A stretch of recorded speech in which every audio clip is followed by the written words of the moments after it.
Aujourd'hui, quand on explore l'univers vaste et complexe de Naruto, on a l'impression que tout a été déjà dit. On a retourné chaque pierre, examiné chaque clan, chaque rivalité, chaque détail caché dans les databooks. Et pourtant, certaines zones d'ombre persistent. Certains mystères semblent volontairement oubliés. L'un d'eux est particulièrement troublant, le clan Namikaze.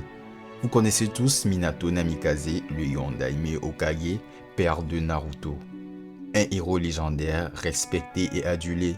Et pourtant, on ne sait rien, absolument rien sur ses origines.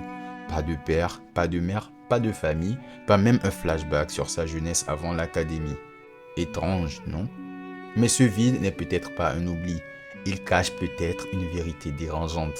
Et aujourd'hui, je vous propose une plongée dans ce mystère. Ensemble, on va explorer une théorie qui pourrait bien réécrire l'histoire du clan Namikaze et donner enfin une réponse à une question que beaucoup se posent depuis des années.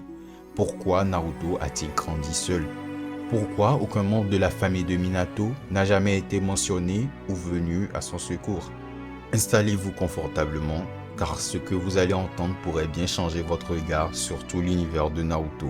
Mais avant de commencer, likez cette vidéo, abonnez-vous à la chaîne et activez la cloche de notification pour ne rien manquer de mes prochaines théories.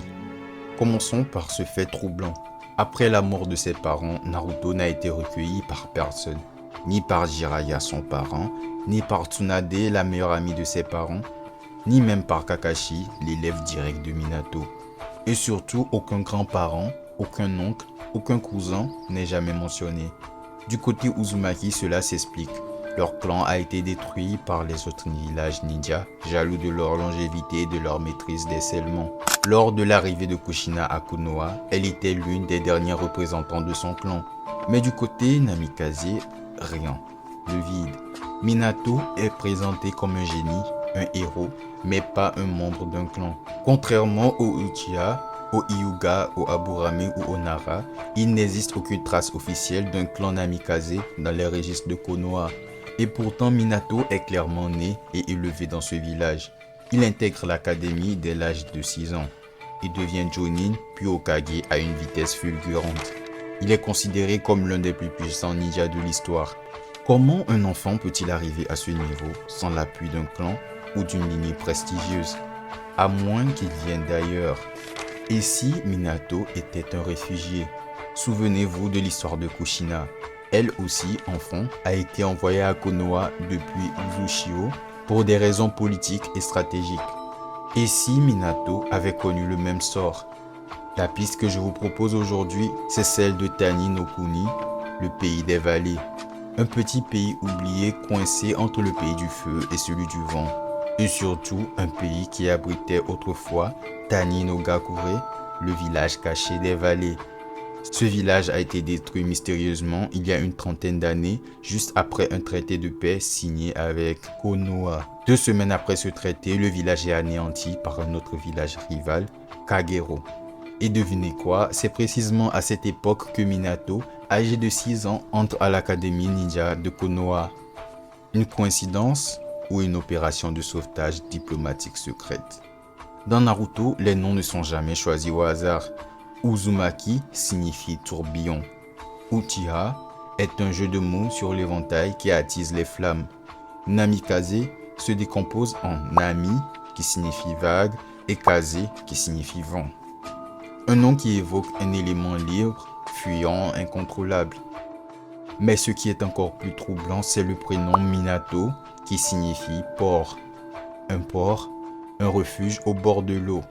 Un port dans un pays de rivières, cela colle parfaitement avec le pays des vallées, lieu d'origine hypothétique du clan Namikaze. Et si ce nom était une trace laissée par ses parents, une façon de préserver ses origines tout en se fondant dans un nouveau village? Le clan Namikaze, s'il venait bien de Tani no Gakure, aurait été anéanti avec la destruction du village. Minato aurait été le seul survivant envoyé en avance pour préserver la lignée. Un peu comme Naruto. Et dans ce cas, cela expliquerait pourquoi personne n'a jamais évoqué les Namikaze. Naruto n'a jamais connu ses grands-parents. Minato n'a jamais parlé de ses origines. Le silence serait une forme de protection ou pire, un secret d'État. Et si la vérité sur le clan Namikaze était justement qu'il n'y a plus de clan, Minato serait alors un orphelin, un survivant de massacre, exactement comme Kushina.